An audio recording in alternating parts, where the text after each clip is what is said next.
ये 13 जून और उसके बाद की तस्वीरें हैं।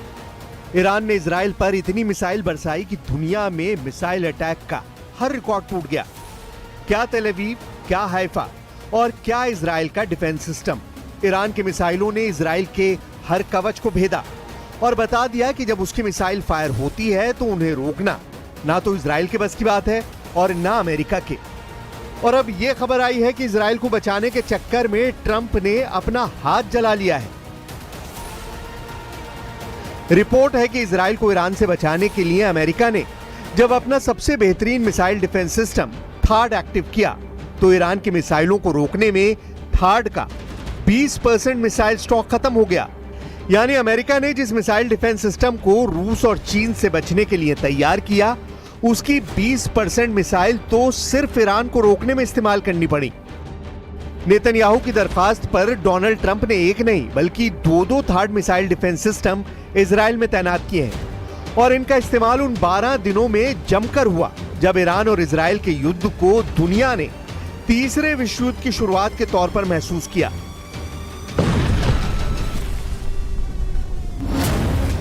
थाड यानी terminal high altitude area defence, ये मिसाइल इंटरसेप्टर यानी मिसाइल रोकने वाला डिफेंस सिस्टम अमेरिका की कंपनी लॉकहीड मार्टिन ने बनाया है।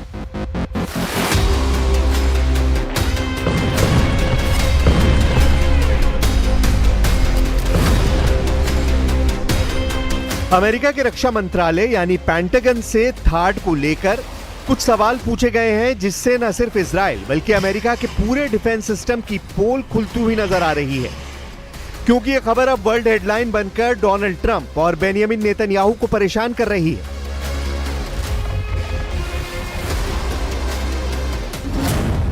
हर जगह छप रहा है कि ईरान की आधुनिक बैलिस्टिक मिसाइलों को रोकने में अमेरिका के थाड सिस्टम को बड़ा झटका लगा है। सिर्फ 12 दिनों में उसका 20% स्टॉक खत्म हो गया। अब अमेरिका को अपना स्टॉक भरने में 8 साल का वक्त लग सकता है।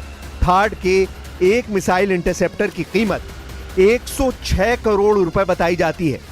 2024 में अमेरिकी सेना को सिर्फ 11 थाड इंटरसेप्टर मिले थे। 2025 के अंत तक अमेरिका को 12 और थाड इंटरसेप्टर मिलने की उम्मीद है, जबकि 2026 में अमेरिका थाड के लिए 25 से 37 नई मिसाइल बना पाएगा। इसकी लागत बहुत ज्यादा है। थाड के एक मिसाइल इंटरसेप्टर की कीमत 106 करोड़ रुपए बताई जाती है। यह खबर अमेरिका से लेकर इजराइल और यूरोप से लेकर ईरान और चीन के मीडिया में हेडलाइन बन चुकी है।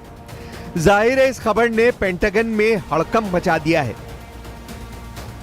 12 दिन के युद्ध के दौरान ही अमेरिका ने थाड की इतनी मिसाइल जाया कर दी जिनका उत्पादन करने में उसे कई साल लग जाएंगे। और 12 दिनों के युद्ध में ईरान ने इजराइल के ऊपर करीब 600 मिसाइल दागी थी। उनमें से 50 से 60 मिसाइलें इजराइल में गिरने में कामयाब रही थी। ईरान ने बार बार दावा किया है कि उसके हमलों को रोकने में इजराइल पूरी तरह फेल साबित हुआ है, और वो इसलिए भी क्योंकि तेल अवीव और हाइफा से आई तस्वीरों ने बता दिया कि ईरान ने जहां टारगेट सेट किया वहां पर उसकी मिसाइल गिरी। एक साथ इतनी मिसाइलों का सामना करके दुनिया का कोई भी एयर डिफेंस सिस्टम या मिसाइल डिफेंस सिस्टम क्यों ना हो, वो घुटनों के बल बैठने पर मजबूर हो जाएगा, और इजराइल में यही हुआ। ईरान ने 12 दिनों के युद्ध के दौरान बार बार बताया कि उसकी मिसाइल पावर को हल्के में ना लिया जाए। थाड को लेकर अमेरिका से जो रिपोर्ट आई है उस रिपोर्ट में बताया गया है कि युद्ध से पहले अमेरिका के पास थाड की 650 मिसाइलों का स्टॉक था, लेकिन इजराइल और ईरान की जंग के दौरान उसको 150 से ज्यादा मिसाइलें फायर करनी पड़ी। रिपोर्ट में यह भी बताया गया कि ईरान ने जब कतर में अमेरिका के मिलिट्री अड्डे पर मिसाइलें दागी तब अमेरिका को अपनी 30 पेट्रियट मिसाइलों को लॉन्च करना पड़ा ताकि वो ईरान के हमलों को नाकाम कर दें, लेकिन उनमें भी वो पूरी तरह कामयाब नहीं हो पाया।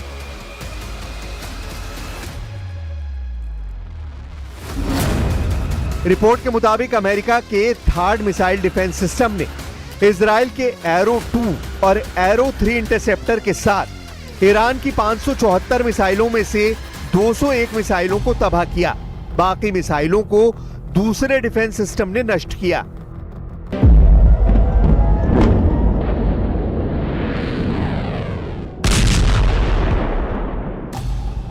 ईरान की मिसाइल पूरी तरह फेल नहीं हुई, इसकी गवाही तो तेल अवीव और हाइफा में हुई तबाही दे रही है।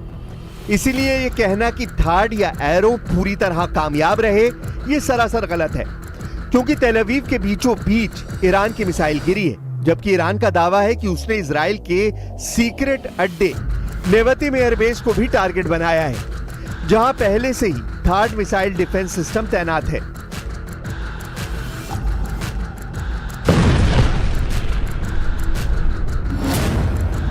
थाड 200 किलोमीटर की दूरी तक दुश्मन की किसी भी मिसाइल को मार सकता है। ये 150 किलोमीटर की ऊंचाई तक किसी भी मिसाइल को इंटरसेप्ट कर सकता है।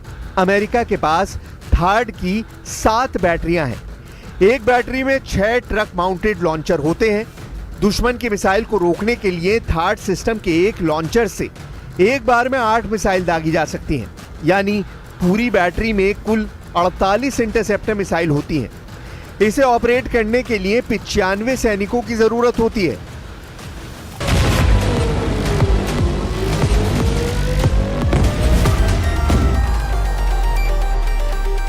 इजराइल में ऐसे 2-2 सिस्टम तैनात हैं, लेकिन क्या ये काफी साबित हुए? बिल्कुल नहीं। हाइफा और तेल अवीव में गिरती हुई मिसाइलों ने बताया कि ईरान एक बार में सैकड़ों मिसाइल फायर करने की ताकत रखता है और उनको रोकना न इजराइल के बस की बात है और ना ही अमेरिका इसमें 100% कामयाब रहा। अमेरिका के थाड सिस्टम को इससे पहले दक्षिण कोरिया में तैनात किया जा चुका है, ताकि उत्तर कोरिया की मिसाइलों से उसे बचाया जा सके। इसके लिए इस सिस्टम के बारे में कुछ बातें जान लीजिए। अमेरिका के थाड मिसाइल सिस्टम को बैलिस्टिक मिसाइलों को मार गिराने के लिए 1987 में तैयार किया गया था।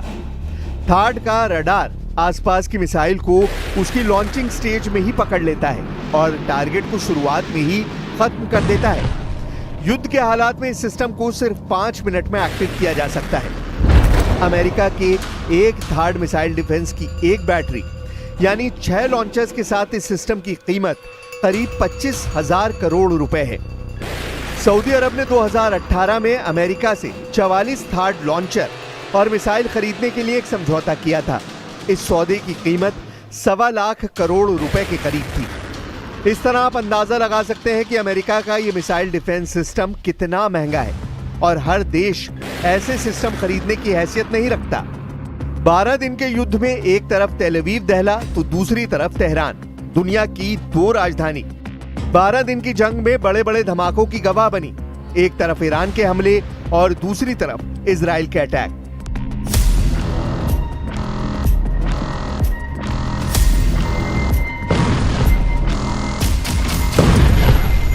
इजराइल में कहां धमाका होगा, कौन सी मिसाइल गिरने वाली है, इसे लेकर इजराइल का मिसाइल ट्रैकिंग रडार सिस्टम एक बड़े शून्य में चला गया, क्योंकि ईरान ने अपनी सबसे खतरनाक मिसाइलों से इजराइल को टारगेट किया। ईरान ने इजराइल पर अपनी जिन मिसाइलों का इस्तेमाल किया उसमें सबसे खतरनाक फत्ता-1 और खैबर शिकन मिसाइल शामिल है। इसमें कद्र और इमाद मिसाइल भी शामिल है। फत्ता हाइपरसोनिक मिसाइल की रेंज 1400 किलोमीटर है। खैबर शिकन मिसाइल की रेंज 1450 किलोमीटर है। कद्र मिसाइल की रेंज 2000 किलोमीटर तक है और इमाद की रेंज 1700 किलोमीटर है। इजराइल पर हुए हमलों में इन्हीं मिसाइलों ने सबसे ज्यादा तबाही मचाई। तेल अवीव से लेकर हाइफा और अशदोद से लेकर बीरशेबा और शेफाल जैसे छोटे शहरों पर अटैक बहुत तेजी से किए गए। अब सवाल उठ रहा है कि जिस तरह से ईरान और इजराइल के बीच तनाव फिर तेजी से बढ़ रहा है, क्या इजराइल पर फिर फटने जा रही हैं ईरान की मिसाइलें? क्या तेल अवीव और हाइफा में फिर इसी तरह होगा हमला? और क्या ईरान की मिसाइलों के आगे फिर ढह जाएगा इजराइल का डिफेंस सिस्टम?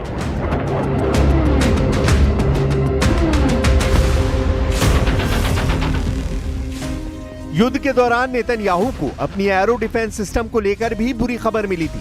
खबर ऐसी कि नेतन्याहू के पैरों तले जमीन खिसक गई।